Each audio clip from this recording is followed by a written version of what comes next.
This episode of Linux Action Show is brought to you by GoDaddy.com. And by Ting.com. Head over to last.ting.com and save $25 off your first device.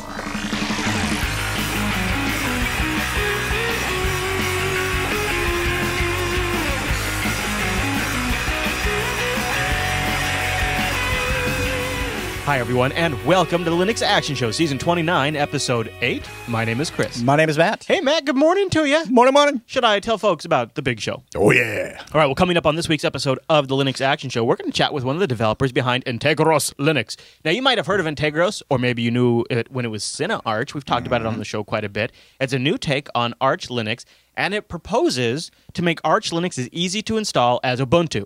So we're going to talk with him, kind of see where they're at, what kind of shenanigans they have planned. I think that should be a really good chat because both of you are running it right now. Oh, I'm loving it. Yeah. And then in the news segment, we'll talk about Valve's details on streaming your video games from your Windows box to your Linux box. That way you can play Windows games on Linux using their streaming technology. Gotta love that. Some limitations that I think some people are expecting, but we'll go over those. And there's a new backdoor worm spreading around the Linux boxes, Matt. So we'll dig into that backdoor and pull out the juicy bits of detail for you. And then in the feedback segment, we've got a Linux success story we're going to tell you all about. So I think, Matt, big show today. Big show. So why don't we get started with our Linux pick this week, and then I've got a couple of quick desktop picks that are kind of like boom booms. Boom, boom. We're not going to take a lot of time, but if you're interested in those topics, you're going to be really glad we're shining a little love light on those. But first, one of the things I was considering building, I have right here the Raspberry Pi sent from the Mr. Q5sys in our IRC and subreddit. And one of the things that I've been using this for is a Tor proxy. I put it up on the network, and then I set my Wi-Fi to use this guy, and then anything that goes through this automatically is Tor, right? Very cool. It is very nice, but it does take a little bit of work. There's sometimes some stability issues. Well, the guys behind PogoPlug, that Linux home server you just plugged into your wall, check out SafePlug. This is their new Linux-running Tor router that'll be just 49 bones when it ships. Wow. It looks really nice. Very reasonable, too. And it's small. The box takes only a minute to set up. It promises using anonymity, as they say, a Tor routing for all your surfing. And it's all pre-configured, good to go. Totally good to go, Matt. You plug it in. It's got an app you can configure it with if you need to.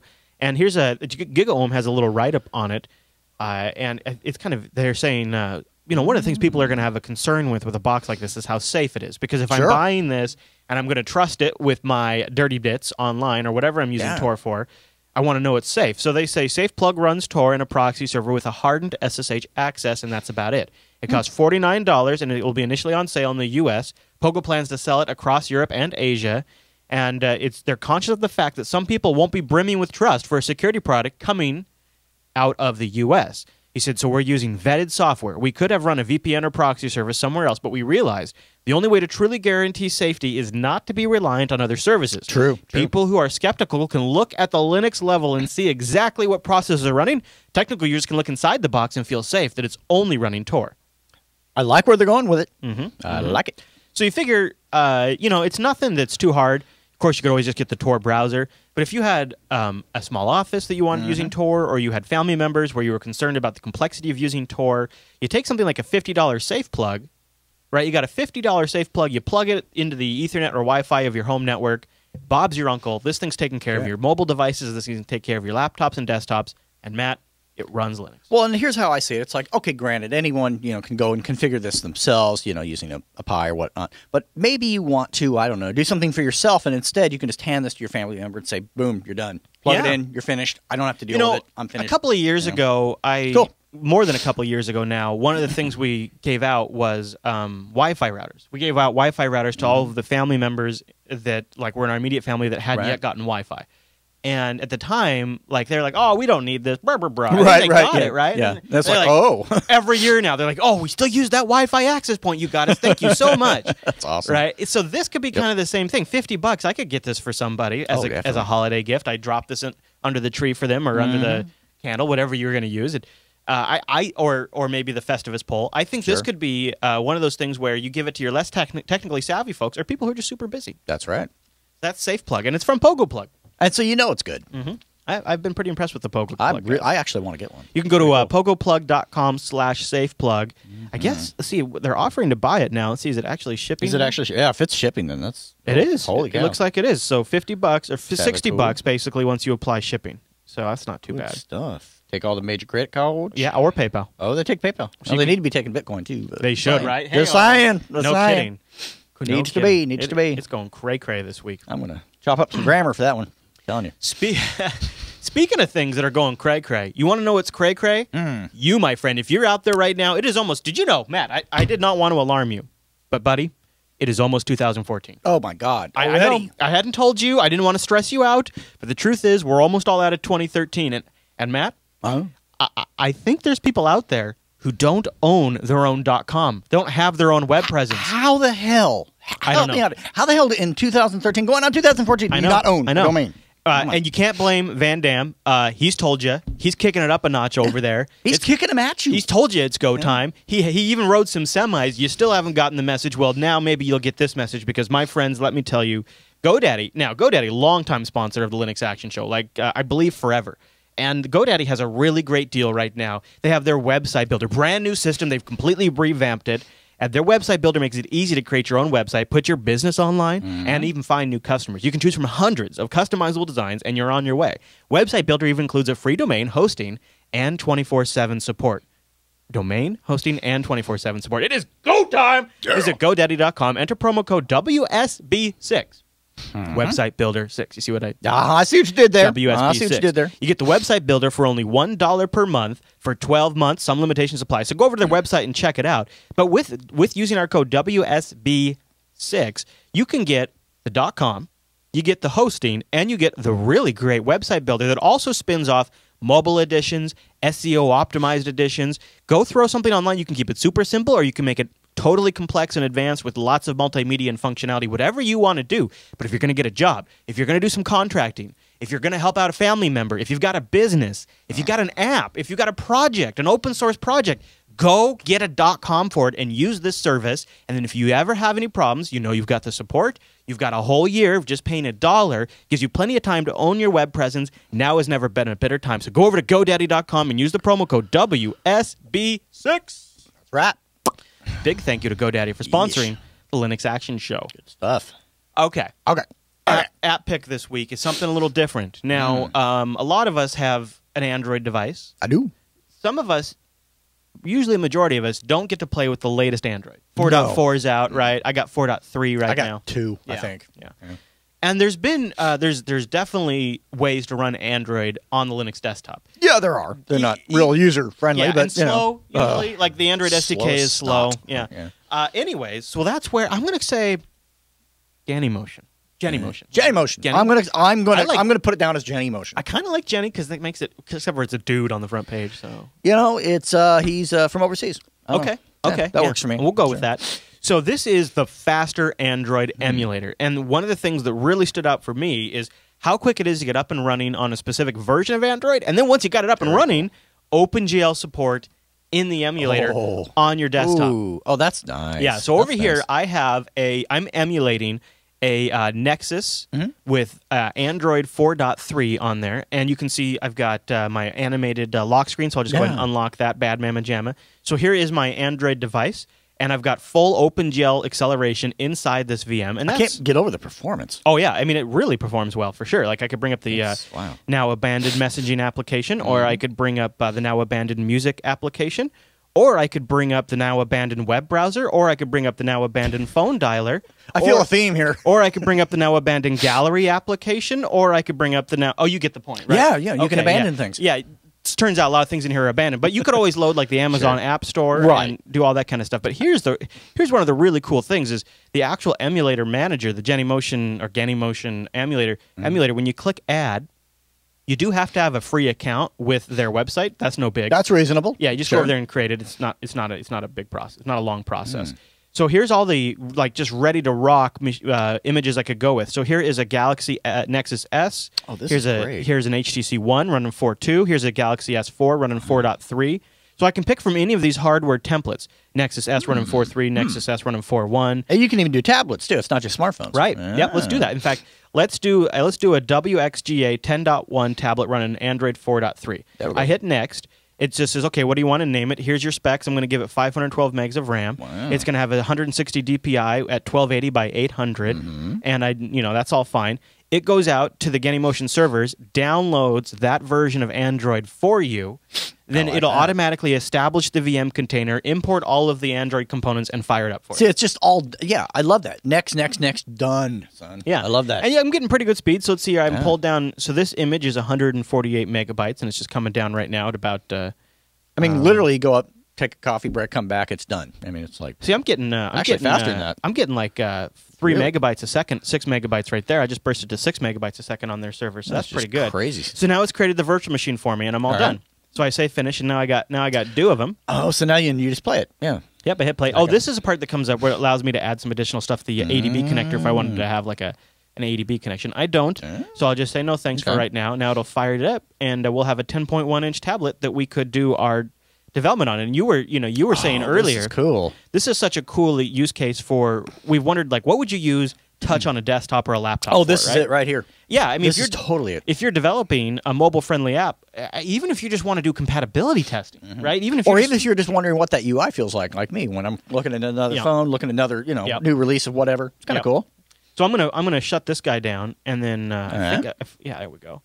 This one hasn't. Oh, maybe I have to power it up. Maybe that's what I have to do. Or maybe it's because you had one open already. Yeah, I don't know what's going on. Might want to power it down. You see over here on the side too. I don't know if there's that. Okay, it is on the video. You see over here on the side. You get your controls. You can toggle on emulated GPS. You can pass through your computer's webcam. So that way. Okay, I wondered what that was because I was going to say I know the virtual app doesn't have a webcam, so it must be your pass through. And you can click. You click that. You can toggle the rotation, so you can emulate that. You get your menu buttons here. It's pretty nice. So here's the $10,000 question: if I am developing an application, can I upload this and actually test it in this environment? Oh yeah, you because you just go in and turn on. You just turn on side loading APKs, and you just load it. Or you could go out and you could get the Android App Store. You could get F-Droid, the free Droid marketplace.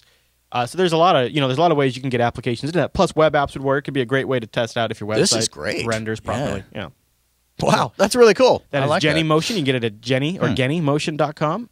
It's fast, it's simple, and you want it. Yeah. They say it's an emulator using the x86 architecture, making it much more efficient, taking advantage of OpenGL hardware acceleration. Allows you to test your applications with amazing.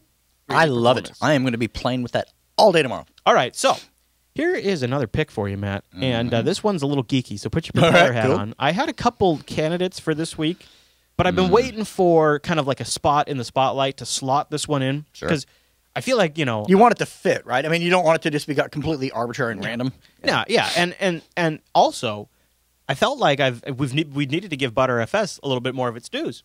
We talk a lot about the ZFS file system, the ZFS, which not even a native, not even really a thing. Yeah, I mean you can get it. You gotta love the butter. So ButterFS actually has quite a bit of features, and I've been wanting to learn more about it. I've got it running on most of my machines that I've installed recently.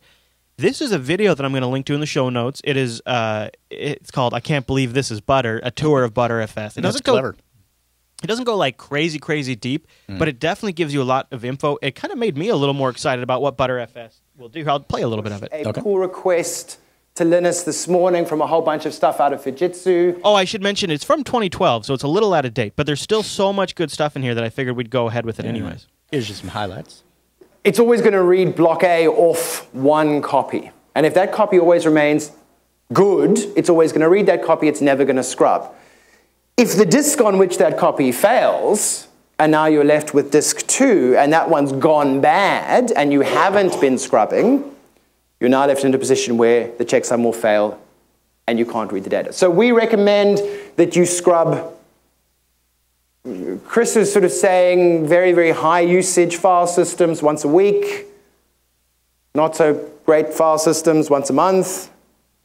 I would scrub once, see how long it takes, and then adjust accordingly. It does, thankfully, scrub. So this, watching this video last night when I was trying to make the final decision to include it or not, I got kind of excited about ButterFS. Right. Like he talks about in this video, he talks about expanding and reducing the size of some of the subvolumes, about how you can add drives on the fly and even remove drives, which not to make this a ZFS versus ButterFS thing, but one of the things I've had issues with in ZFS is actually taking drives out of the pool, because ZFS is kind of built to go one direction. That's bigger. I got you. Yeah, Whereas, there's no retraction. Yeah, on the desktop, and on an editing rig or somewhere where I might be using ButterFS, they talk about how you can do that with ButterFS. The other thing he talks about is how maybe ButterFS might not be the best file system if you have one really large file that you're writing to all the time, like I might have, right? Like a large video file. And is that a stability concern, or what's? It's just sort of the way ButterFS handles the way it writes blocks to the file system. He goes into like some of the things it is really good at, and a couple of things it's not so great at.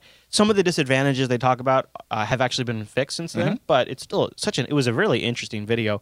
And if you've been considering switching to ButterFS and you got an hour, I think it was 40 minutes free time, it'd be worth it. Especially if you have a lot of data and you want to switch like a file server over to it, I think it'd definitely be worth watching that video. Definitely. All right, Matt, let's do the news.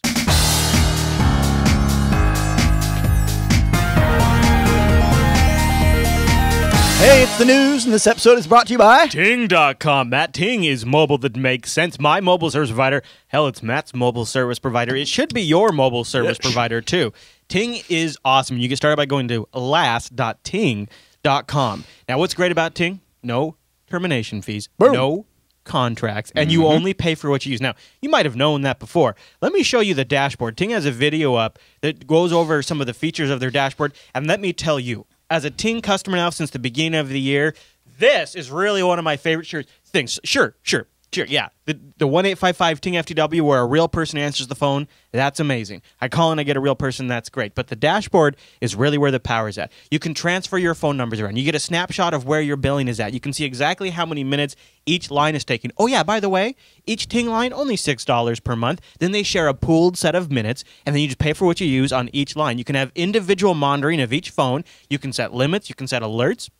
You can give devices nicknames like this is the kid's cell phone. Nice. This is dad's cell phone. You can set up where forwarding goes when you have a busy call or when you don't answer the phone. You can set up individual caps. You can set up alerts through the dashboard. All of this, everything I've just said is configured through Ting's super intuitive, easy-to-use dashboard that somehow manages to strike a balance between more power and control than I've ever seen on any cell carrier's dashboard, and yet keep it absolutely simple. And when you combine that with Ting's pay for what you use, and they include hotspot and tethering with every Ting plan, and their excellent lineup of Ting devices, they got a whole slew of devices that are brand new. You buy these phones, you own these phones. You know, like when you buy a computer and you own that computer, you buy these and you own them. Right now, $102 off the Galaxy S3. That is an incredible deal. That's quite a deal.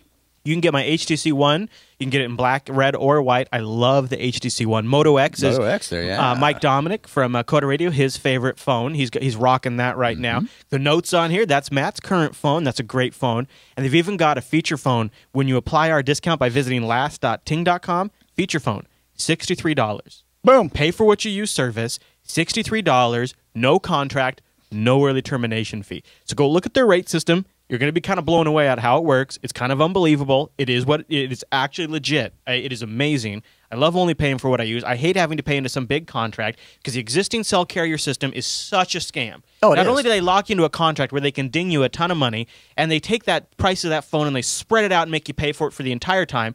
Meanwhile, you're paying for a phone 2 years into it that's no longer nearly worth what you're paying for it. That's super frustrating. Every time they make a change, they always take something away when they give you something. That is really frustrating, and Ting busts all of it up.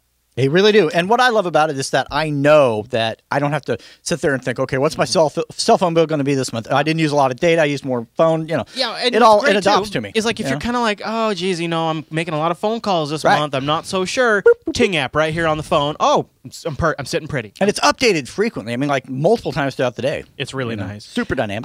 So go get started. Go to last.ting.com. I just bought the Nexus 5, ordered it directly from the Google Play Store. I went over to Ting's blog. I got on their SIM priority list. And when my Nexus 5 comes, I'm going to rock a Nexus 5 on Ting. But some of you out there have been asking, and now I've got some really good news. It is official. If you have an iPhone 4 or 4S Sprint-compatible iPhone, you can now bring those over to Ting. There it is. That's going to be big for a lot of folks. And you go over to last.ting.com, then click on the BYOD button, and you can get details on that. So now there's more reasons than ever. The powerful control panel, pay for what you use, no contracts, no early termination fee. Combine some of the great phones like the Nexus 5 or the HTC One with that Ting service, and their no-hold customer support at 1-855-TING-FTW. Good kind stuff. of amazing stuff. So go to last.ting.com to get started. And you know what? big thanks to Tink for sponsoring the Linux Action Huge Show. thank you. Guys are awesome. Keep rocking. So I want to just we're going to get into some we're going to get into stuff. a worm and some Valve gaming stuff here, Matt. We're getting into the worm. Worm's getting into us. I want to know. Sounds like it's getting into our I computers. thought the Or into best servers, way to anyway. start the news segment would be to start with something that I'm not sure how you pronounce the name of. Right? That's the way you do Bring it. Bring it Sure. home, keeping it real. Right I'm here sure on the I'll big butcher show. it too, so no worries. Australs. Okay. Australs. Australia. You know what? There's a video. I don't know. This is so Firefox is getting some big changes. It's no longer your grandpa's Firefox, and I'm going to show it to you Okay. here in a second. But you know what? I bet you anything this video will give us the pronunciation. I'll bet you that. Australis is our name Australis. for the next generation Boy, of the we Firefox really missed the user boat on that one. experience. First, it's a new, beautiful, and modern look and feel for the browser. But a layer down, it's also a streamlining and simplification of the basic browser user interface. And as part of this, it includes a new, easy-to-use way to customize Firefox. But let me show you what I mean. Let me show you what he means because we don't need to go through all of that. But Sure. Firefox Nightly, which is probably hitting a package repository near you, is starting to reflect some major changes. This is Firefox, Matt. What does that kind of look like to you? Does it look like That Chrome? looks very. You know what that looks like. You know what that. No, sit down for a minute. You know Okay. what that looks like. What? That looks kind of like a Chrome. Kind of chromy. Yeah, it does. Chrome, with a little chromy. Yeah, I mean, you can can maybe say there's a little opera in there too, but I mean, that's Chrome, right? That's There's some Chrome, and just a dash of opera to keep them from getting sued. But sure. Oh, did I say that? I'm sorry. All right, so let me fire it up. So this is a new UI that'll also be coming to the Linux boxes. You know about Linux. I've heard of this Yeah. Linux. So here it is. On, I don't know how I feel about this change. I don't like change. It scares me. This is my Firefox. Okay. Right here. Now, one of the things that's really different about it is you got the hamburger menu over here. This is their new kind of like file menu. This isn't system. Chrome. This is Firefox. Right. Wow. Now, I don't know how I feel about that. check out what happens when I hit customize. Boom. Okay, It no, does- I like that. I like the feature. Yeah, it brings up like this. See, like there's wow. this grid, and then what you say is you can drag things in and out from the Firefox Oh. toolbar. So you kind of, I want that. Oh, I want to add That's print kinda right cool. here. Kind of neat, yeah. Yeah. I've definitely noticed. I don't know really why, but I noticed a huge performance improvement. Things render like. Did you see? Yeah, that was fast. And Yeah. lately, Chrome is just, at least for me anyway, it's really dragging. So I'm excited to see Firefox actually adopt some speed. Yeah, good. it really feels quite fast. Like we'll load up now. Reddit always takes forever to load, and pow, Wow. pow, it just pops right up. Not too shabby. So you know what? I gotta say, it is definitely a big change. I don't mind the Mm-hmm. Chrome UI. I kind of like tabs along the top. Also, one of the things that's nice about this, is especially if I turn off my bookmarks bar, it takes a lot less room on the screen. That's now. the big thing right there. Exactly. So if I And who doesn't love hamburgers for the hamburger menu, right? So there we go. Come on. So look at that. Look at that with That's with very the book. trim. Yeah, it takes up less title bar room than Chrome does, and that's not bad. I think So- I like you. Big changes coming to Firefox Nightly. You can start checking it out right now. There's other things in there too. There's performance improvements. There's some security improvements, of course. But to me, I mean, the biggest thing that jumped out at me was that They're really stepping up their game. I think they're really, really stepping up their game.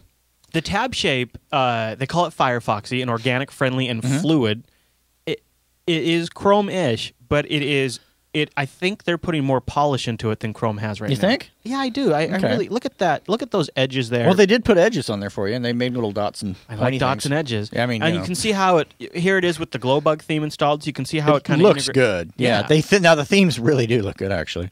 Okay. So it's a lot of streamlining, simplification. They've also broken things into quadrants. So like when you get a download, the little download indicator changes from a down arrow to a countdown with a little progress bar of how long That's your not too download's going bad. to remain. Yeah, they Helpful. got a nice bookmark menu now, and the customization is really like. Not that Firefox is ever hard, but definitely I noticed with clients when I got them Firefox, they would never like the customization stuff would go way over their heads. Well, this is drag and drool. I mean, quite literally. I mean, you can. The drooling's optional, but the dragging is very simple. I'd say go ahead and drool it. It seems kind of think? drool worthy. You see how they so Maybe when you're rolling the print over, you kind of get a drool going, a little string yeah. of drool. Well, I Okay. generally drool anyways. But do I. anyways, you see when you have stuff like extensions can add in links to this menu, and then you can just it's just a matter of drag and drop to configure Sure. it. Yeah. Not Interesting. I nothing like too what they're radical, doing. but kind of nice. And I like the fact that it's still opening up in a new tab and all that, so it's very friendly. And I like that it's on Linux. That's good. I like that. That's the part I like a lot. Me too. All right, let's talk about a backdoor. Okay. Yeah, this new backdoor worm is found attacking websites running Apache, Apache. Tomcat. Now, the reason why we're kind of bringing this up on the show is we actually have gotten a lot of emails from folks that use Tomcat, and I thought, well, maybe this would be worth bringing up to people. So researchers have identified a new self-replicating malware that infects computers running the Apache Tomcat web server with a backdoor that can be used to attack other machines. Oh, boy. It's called java.tomdep, as the backdoor worm has been dubbed. It's a Java servlet-based code that gives Apache Tomcat platforms malicious capabilities. It causes infected machines to maintain an IRC connection with the attacking server located in Luxembourg and Taiwan. The control servers send commands and receive progress reports to and from the infected machines. Affected platforms include Linux, Mac OS X, Solaris, and the most supported versions of Windows. Researchers haven't said precisely how the malware takes initial hold of servers, but there's no evidence yet it exploits any vulnerability in Tomcat itself. Interesting. Yeah. Interesting. Yeah, it's not. It requires Tomcat to run, but it's not necessarily it's not breaking Tomcat to accomplish it.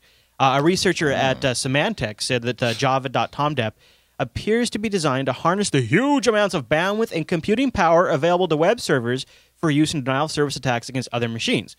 What they're kind of saying here is they're specifically going after hosted Linux installations because they generally have more CPU and bandwidth available to I guess them. that makes sense because I think you mentioned, that it doesn't break Tomcat. So I guess they're, trying to go undetected, obviously. They're trying to just kind of, it's business as usual, you're fine. Yeah, your bandwidth just went, don't but worry other about than that, that. but you just had a really crazy little thing going on there. But yeah, you're still up, you're still running. Yeah. And, of course, the word Java always pops up in there anytime you read something about this. Right. And that's so unfortunate because it's just like, really? Man. So check this out. Tomdep infected machines seek out other servers running Apache Tomcat and attempt to log into them using commonly used combination of usernames and passwords. When the credentials match, Tomdep gets installed on another machine.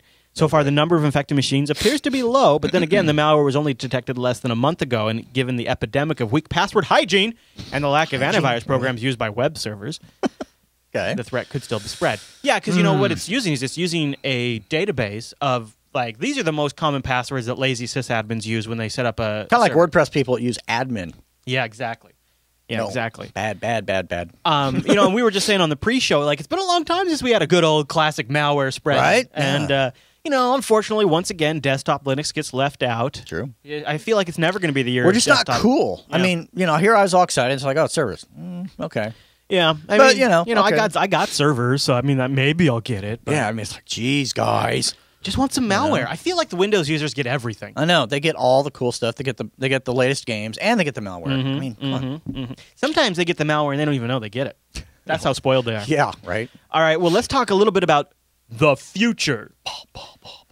This is a brand new virtualizer coming to Linux. It is called Jailhouse, a Linux-based partitioning hypervisor. Jailhouse is a partitioning hypervisor that can create an asymmetric multiprocessing setup on Linux servers. You got all that? Wow. It It's a means, mouthful.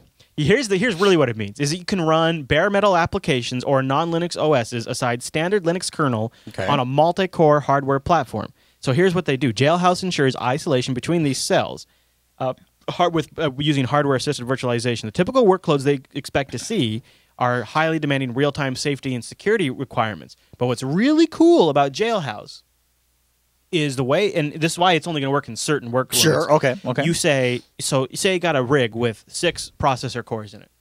This core only goes to this virtual machine. This core only goes to that virtual machine. So you got some dedication there. So Nice.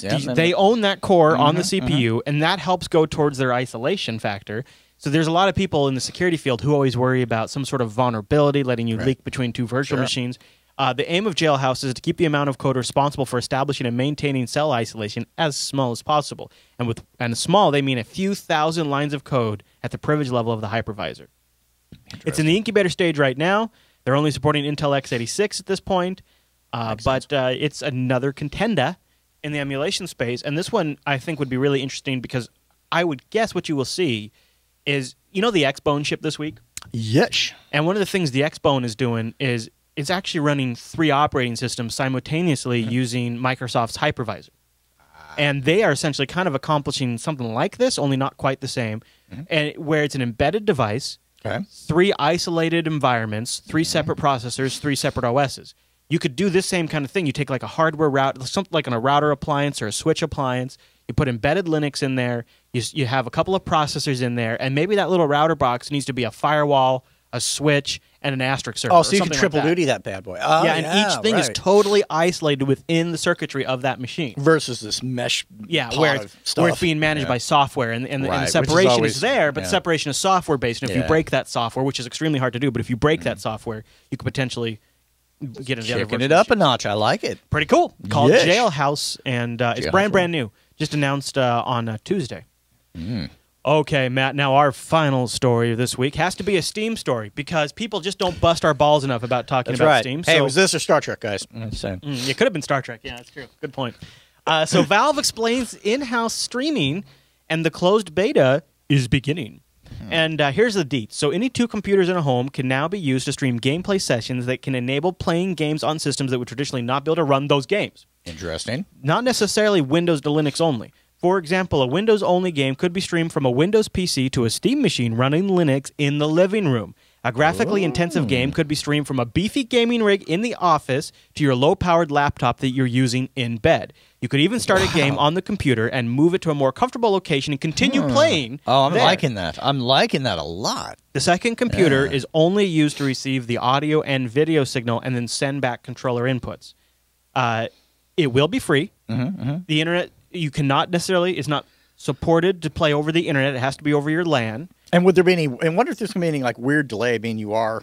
They say not, but it has Okay. to be over the LAN. Maybe when you start trying to get this to work over like a VPN over the internet, you That'd might be have cool. problems. I see services. Your computer is dedicated to running the game, and the input is coming from both the remote client and the local system. So you can't have a computer there where somebody is still working at the computer while you're streaming a Right. game from Well, it. that It's makes going to be sense. dedicated to Sure. the task. So if you want to get involved in the home streaming beta, you can head over to the announcements page to read more, and then you have to sign up to the Steam group, beta testers group, when they expand the beta. It's like Plex for gaming. Yeah, it kind of is. It is Plex for gaming in a way. And it's sort of their solution to sort of solve the gap in available titles. But they claim it's kind of a new technology. People haven't seen it before. It's extremely responsive. And all the end client needs to be able to do is handle audio and video streams. That's so reasonable. Yeah, I think especially like for someone that's like sick in bed and they want to play their brand new game they're all excited about. They can't really be bothered to get out of bed to do it. Yeah. kinda The other cool. thing too is Good I mean bathroom. I don't think it's going to be like a main way to game, but maybe it's like an insurance policy. Like I'm going to get on board with Steam OS, and if there's ever that title that only comes out for Windows that I can't get on Linux, at least I know I can do this until they make a Linux version or something like that. So it's kind of like an insurance policy for Linux gaming in a sense. Well, here's how I see it. It's like, okay, I've been suckered into some family holiday thing, and I really don't want to be there, but I promised I would. It's like, I can do this from the living room downstairs, and the wife's going to be okay with it because I did technically show up. I may be mentally vacant, but that's okay. Your presence is there. That's right. Well, and now Don't leave me. Chris is not saying he wants to see what I'm about to suggest. I'm not saying is a good idea, but I'm saying there's a possibility you could take the same technology. Now this is going to be crazy. Okay, crazy town. You could point it at a tablet, right? There's a possibility you could take a full-fledged, crazy like Metro Last Light. Now you might want a controller for your tablet. Maybe you have a like USB one of those little controller, plug deals. Bluetooth, Yeah, or, right. or like one of those new caddies we're seeing come out. But if you just need video and audio, and you need to be able to send back commands, you might be able to pull that off on a tablet. Now we've seen OnLive do it. If they're able to do that, I'm going to literally start building little like arcade boxes like they used to for the iPads, and actually set those up for just such a purpose because Yeah. that's awesome. It is awesome. That would be very cool. And it might be a neat way to repurpose an aging tablet, one that could still just stream video, but right. maybe doesn't have the latest components in it. Yeesh. Interesting stuff. We'll keep an eye on it. And if I get in that beta, if I'm allowed to talk about it, I will. Yes. And if I'm not, then maybe I'm already in it, but And I can't Valve, say anything. you want to send us a test unit for stuff? We're still open for Yeah. that. And you know what, Valve? I'm going to take a step further from that. All you got to do is open your front door and just let us come in. Really. And we'll just come in. We'll just show up. I mean, here's the thing. Well, we Gabe, promised we won't rappel down the side of your building anymore. I know we had that misunderstanding that one time Right. with the Ninja Mask and all that. It was a little weird, but that's fine. Yeah. Now, here's the thing, Gabe. I know you're watching. Big fan of Linux now, so I'm sure you're watching the Linux Action Show. We're just in your backyard. I don't know if you knew that, Gabe, but we're just in your back. You call me. All right, Matt. Well, that's all the news for this week.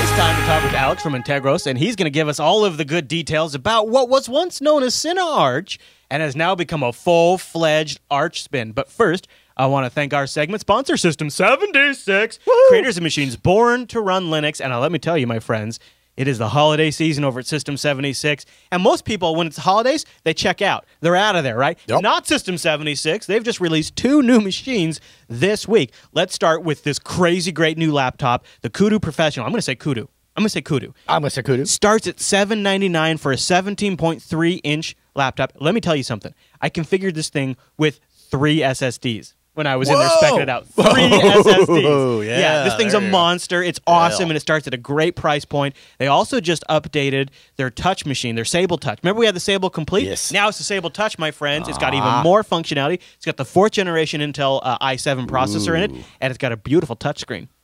You know, we were playing with that Android emulator today. Right. That would just be that's where it's perfect. At right There's really, really never been a better lineup of System 76 machines. With the end of the year coming up, with the holidays coming up, go over there and just check them out. If you grab something for, and you really, why wouldn't you if you're going to be running Linux? Let them know the Linux Action Show sent you. Get yourself something nice and say, thanks for supporting LAST. And thanks to System 76 for sponsoring this segment. Good stuff. Thanks, guys. Matt and I are both really excited about Antergos. So before we get Alex on, I want to warn you, we do have a bit of a rocky connection because he's like on the other side of the world. Stay tuned after the interview. We're going to give you a walkthrough of some of the standout features that really make Antergos sing. I think you'll be impressed with that if you haven't seen it yet. First, let's chat with Alex. So Alex, welcome to the show. So we have a bit of a rocky connection, but we're going to roll with it because we've really been wanting to talk with you because both Matt and I have become huge fans of Antergos, right?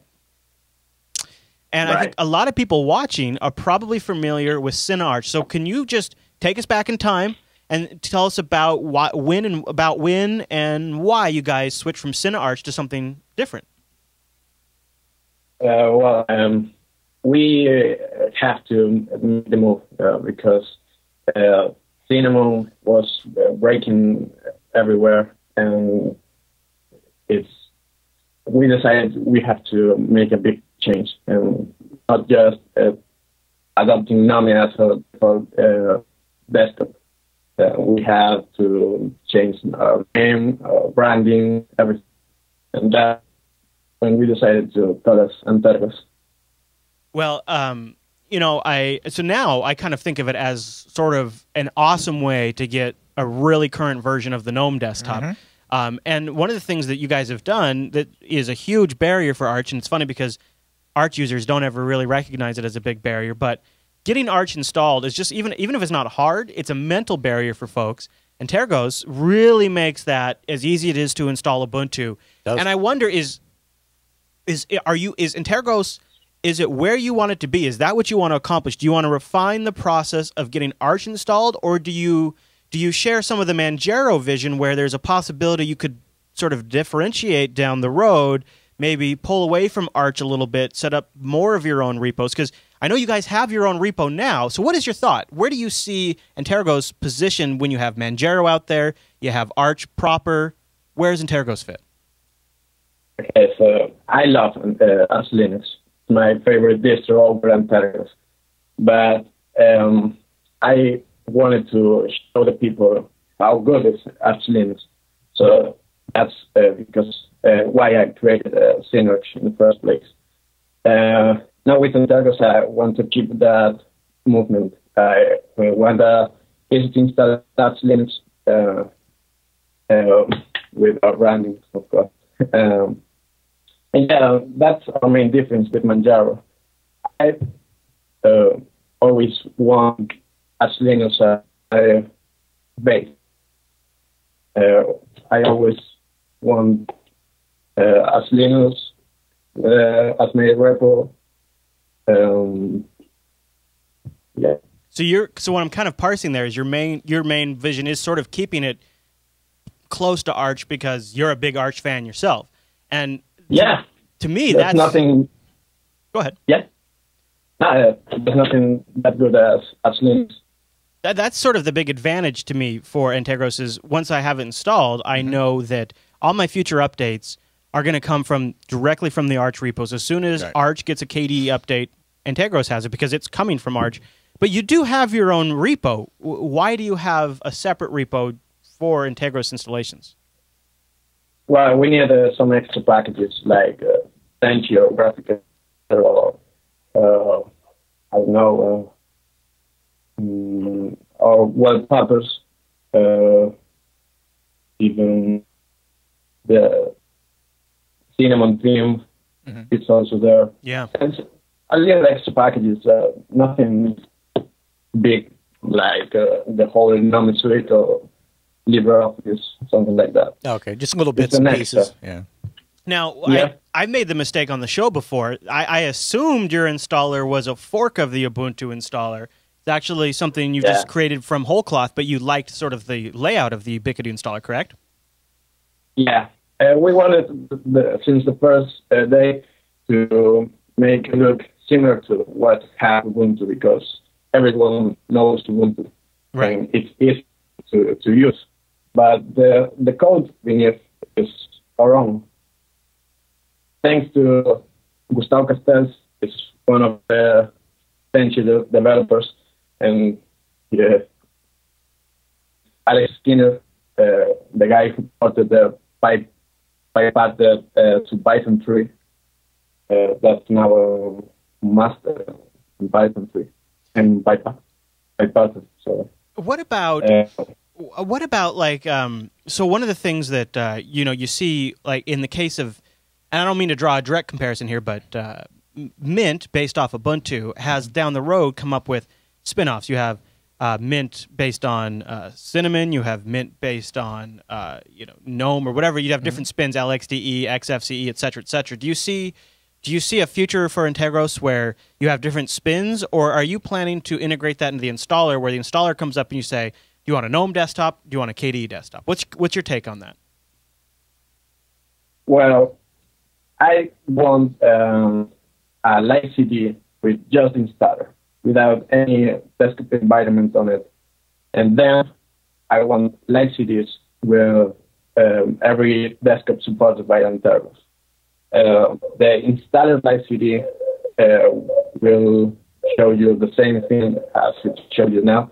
Which desktop do you want? You want GNOME, OpenBox, and the light CDs will have a GNOME light CD, OpenBox light CD, and so on. Yeah, that makes sense. Okay. Very nice. Yeah. All right. Well, so I don't want to keep you too long since our connection's kind of bad, but one of the things that I'm really curious about is the question I've had is, how do you guys determine a new release? Because if you're basing it on a rolling distro, I notice from time to time you're like, hey, a new version of Antergos is out, go download it. It's got a new release. There's just one like last week. One of the reasons why I wanted to bring you on is because you just had a new release out. What determines that it's a new release, since it's all based on a rolling distro? Yeah, that's the thing. Our installer is a net installer, so we don't have to make releases every month or so. So we have more time to work on a release and work on Tenchi. Right. We don't have any schedule, really. We see the comments on the internet. Well, it's a good time for a new release, so let's do it.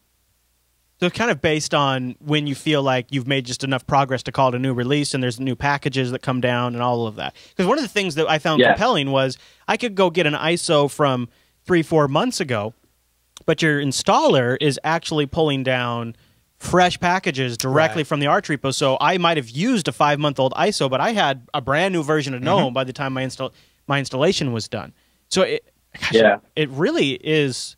It is an awesome distribution, and I hope you guys are around for a long time, because it is bringing the power of Arch, which is really the Arch user repo and all of the software management, down to users who have never been willing to take that leap. And once you have it installed, it's easy to maintain.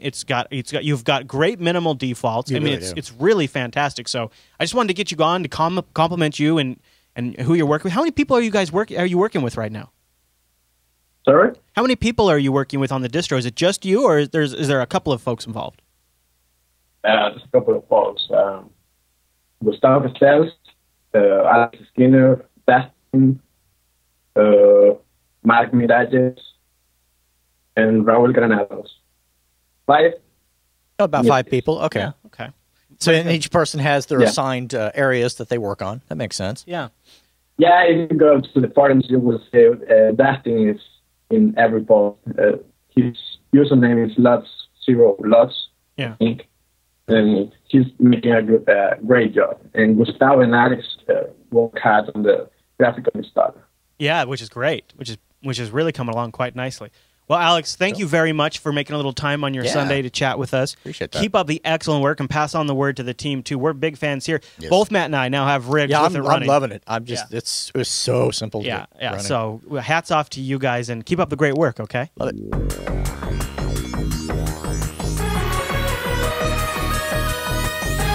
And that brings us to the end of this week's broadcast. But hey, Matt. Since we kind of had a bad connection with Alex, and I thought I'd maybe show people the coolest thing about Antergos. Exactly. And since really once you're past this, it's just straight up Arch. This is kind of one of the more interesting things. So if you're watching the video version, you get to see the graphical installer here.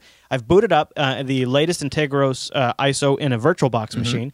And you get, of course, it starts right up to a GNOME 310 desktop, immediately boots super fast. And I'm even running this ISO over the network. You can try it. You can do a CLI installer if you're old school. Or you can go with a graphic installer. Let's we'll hit that graphic installer. This is what's awesome is once you choose your English and whatnot, I was actually able to choose what desktop environment I wanted. Yeah, so I'll go in here and see. You do all this. I mean, I could choose China if I wanted to, but I'll say English. That's probably a good idea. It'll help you with the installation. You can already kind of appreciate, like, there's a new border header here. There's these. I mean, the GNOME theme is already at the installation very good. This screen is what often makes people think it's based on Ubuntu's installer. Right. It feels very natural. Yeah. Okay, so here you go. You got your base, which is just a straightforward command line Arch install. You can choose Cinnamon, which will out of the box. Now, what's great about this is Cinnamon or GNOME right here, or OpenBox, or Razer QT, which is kind of cool to see, or XFCE. All of this is totally pulled down from the Arch repo at the time of installation. So it is as fresh as Arch is, and that's the key factor is that you're not actually installing this from your media. You're literally pulling all that fresh packaging down. That's why you got to have an internet connection. This is a new feature of the Antergos installer. You can automatically, which by default it does have on the uncomplicated firewall. Printing support is turned on. Bluetooth support's off. LibreOffice is checked off, and proprietary software. Well, you know what? I do like to be negative in the freedom dimension, so I'm going to turn proprietary software on. I hit forward. It gives me a heads up on my SSH. Or my uncomplicated firewall rules. The partitioner, this is probably an area that needs some work. Sure. But if you're going with a very straightforward installation, it's super easy. You choose your hard drive, and you say install, and now it's off and installing. And just like on Ubuntu, it starts installing while you're still giving off some of the final details. Which I love. So let's put in here Bob, right? Bob, and we'll absolutely. say Bob's computer name, Bob's PC. I got to put an S in there, Bob's PC. And I'll log in as Bob with a password of Joe. Well, that's pretty complex stuff, That's some good security. I know. So and automatic login. I mean, that's really important. So you see right there, it's pulling down. It's downloading these files right now, and this will just depend on how fast your connection is to the Arch repo near you. When it's done, we're gonna have Chromium set up. We're gonna have a fully baked GNOME 3.10.2 desktop, I think, and then pretty basic though.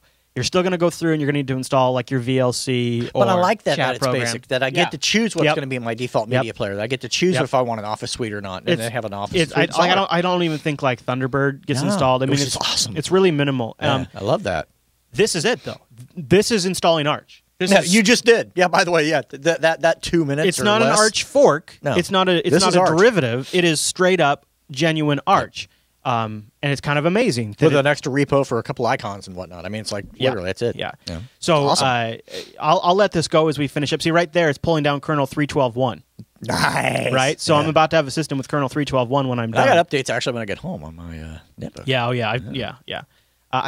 I'm super impressed with the way they've taken Arch Linux and wrapped around not just a good installer, right, but maybe one of the most user-friendly installers available for desktop Linux. I would say so. And I've played with the partitioner a little bit. Actually, if you get into your custom stuff, it's I was able to get it to work with what I needed, dedicated home and whatnot. That's cool. That's cool. Little massage, So I'll let it go. Maybe we'll finish up while that goes. It'll take a little time. Let's read an email from Luke. What do you say? Okay, let's hear it. Luke writes in. He says, "Hi, Chris and Matt. Huge fan of all the Jupiter broadcasting shows. Last being his favorite. Good to hear. He often watches them with his 2-month-old son. Right on. I just thought I'd share with you the fact that I now have my wife, my mom, and my mother-in-law running Linux.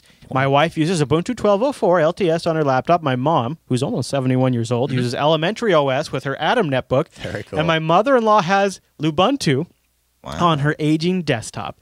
After giving the girls some lessons and some time to get used to their OSs, they now all love their installations. Their PCs are infinitely faster than they were with Windows installed, and they love not having to worry about malware. These different versions of Ubuntu easily enable them to do the things they need to do on their machines without them having to be power users. That's super. Yeah, he's talking about things like web browser, managing pictures, word processing, email, and Skype, which he says has been working particularly well on the Elementary OS netbook. Good. He says, I myself like to use the most current version of Ubuntu in Elementary OS. He's a big Elementary fan. Anyways, I just wanted to share with you guys. Keep up the awesome work. You two are both totally great, and so is the show. Take care. That's awesome. And Luke. good for you for actually switching family members over to Linux. Yeah, and you know, I got to be honest. He mentions, so he's got Ubuntu 12.04 on the wife's machine. He's got the mom using Elementary OS, and then he's got Lubuntu on a desktop, on the mother-in-law's desktop. Good choices. It's interesting how you can mix and match, but it's still all Ubuntu. Exactly. Yeah, it's all running something that's got a continuity. And all 12.04, and I don't know, he didn't say what the Lubuntu version was. Imagine the same. I think this is something that we all kind of fantasize a little bit about switching over our entire family over to Linux. For a while, I actually had my most of my family over, and then then they get new stuff and things happen. That's what happened to me too. I had my dad on Ubuntu for a while, and then he got a Mac Pro, and and then it comes and then it's kind of like But now the Mac Pro is like he's not super happy. I was just talking to him last night. He's not totally thrilled with the Mac Pro. It's locking up on him, and I'm thinking in the back of my head, I wonder if I could convince him to buy a System 76. Yeah, that's what I was thinking. There you go. It was just like I don't want Dad to have to fight with it. Right, And absolutely. of course, if it ever goes bad, he'll blame me. Right? Oh yeah, It won't ever that's be how what it works anything with he parents. does. That's how it works with parents. Yeah, whenever you switch somebody to Linux, then you become their dedicated tech support person. Yep. All right, well, let's check back in before we wrap up, Matt. All right. Oh, we are 48% done. The latest FFmpeg just hit the drive. Woo! Good stuff. How about that? It's getting crazy. Hey, that's actually a little bit of a package I like to see be updated. Yeah, for sure. Kind of a thing. All right. Well, one quick thing we wanted to mention before we get out of here: Linux Unplugged. Speaking of switching to Linux, I got a hard time for this title. No. Yeah, we episode 15 came out. Don't switch to Linux is the title. I didn't even look. I was just afraid to. Look away, Matt. Look away. You know, what it was really, we wanted to do a little hard love on sometimes people switch to Linux and things don't go so well. And so we thought we'd take, our experiences, plus we've got our Mumble Linux user group on there. We took their experience and said, okay, when you switch to Linux, it's great. There's tons of advantages. Sure. Here's the stuff that might not be awesome. Right. I mean, and keeping in mind, we're not just armchair guys talking at you. We've actually done this I've done this with probably triple digits by this point. A lot of people. So, we've been getting so many emails about folks that are switching to Linux recently. It's really been ticking up, and I don't know if that's Steam. I think it's part of it. I think Steam, and then just it's becoming more prevalent in the world. I think Windows 8 sucking. And kind of like I predicted, 8.1 not really solving the suckage that is driving people away. People are legitimately looking for alternatives now. Well, and even just in the enterprise, I actually was contacted by a company here recently. I'm not going to get into deep details, but needless to say, they're actually growing their Linux side of things as well. So that's happening. So I think just in the enterprise, at home. That's super cool. Yeah. Yeah, it's a lot of factors. It's the marketplace. It's the reusing hardware, reinvesting in stuff you've already bought. Exactly. And it's that's a big gaming, piece. Yep. Right? So that was episode 15 of the Linux Unplugged show as we kind of dug into the pros and cons of that. And also, I don't even know if we got a chance to mention it. 2 weeks ago in episode 14, Negative in the Practical Dimension, we brought on one of the guys behind Linux Voice, the new online magazine and podcast and all of that. We were super excited about that, too. Yeah, so if you guys are curious about what's going on with Linux Voice, it's at the beginning of, I think it was episode 14 that we talked about that. I believe so. Yeah, Matt, where do you want to send people throughout the week? Basically, check us out at Linux Unplugged. That's probably the go-to place. Otherwise, you can find me on Facebook, Matt Hartley Public. What? Facebook? You know what? I'm still doing that Facebook You thing never occasionally. plug your G+. You're just not on there very much anymore? I'm on there. It's just I've got I'm thinking almost 6,300 people or something. Do you have with Facebook, it's kind of, Did you get a plus thing?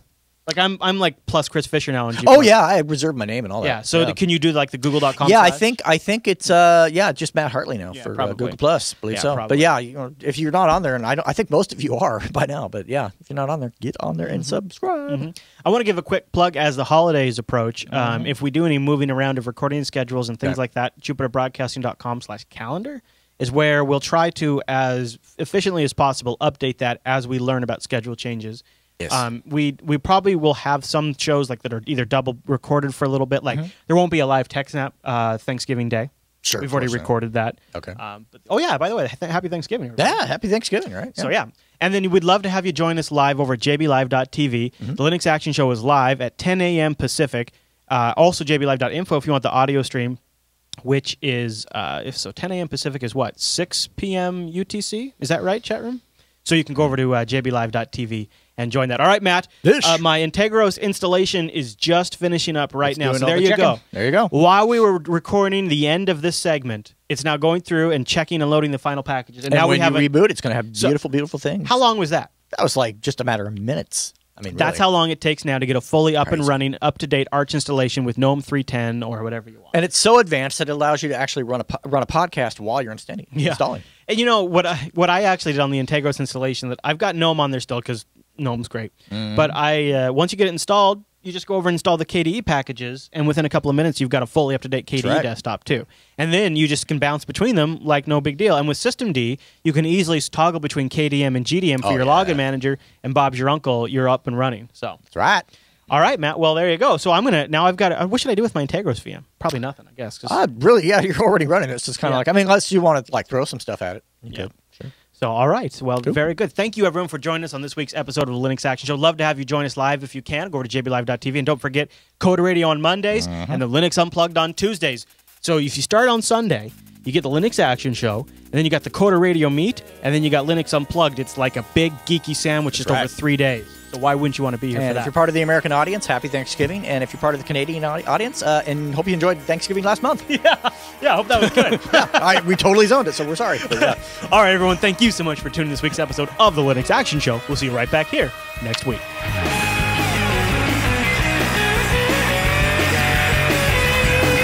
What's that thing called? What's that? Distridge. Hey, Matt. Hey, Matt, what are we talking about today? Stuff. Okay. I don't understand why Chris buys another phone when he has a perfectly working HTC One. It is called gadget addiction. It's called because he can. That's what he's going to do. He's got to have the phones, kids. Well, you see, because first of all, it is shiny, and second of all, it's new. Did we cover shiny? And then the most important part shiny is I want it. What's up? All right. Okay. Hey. Damn. You know what I can't stand is these sons of bitches in the chat room, Matt. I know they actually want to hear me and stuff. What's up with that, right? What are they, like, demanding or something? Jeez. Maybe I'll just do this throughout the entire show and really mess with you. I think what you ought to do is start like this and go like this. Hey guys, do you think my audio levels are 2 levels? Should I go like this? Maybe I'll just like this. You guys, you hear me now? I don't know. You guys have any issues with my audio levels? Maybe my audio levels need adjusted. Hey guys. All set. You guys will have to wait for my Mr. Krabs impersonation. Later. All right, here we go. Okay. What's going on? Where am I? Where am I? Okay. Hey, it's the news. And we can see it in my nostrils. Hey, y'all! It's the news!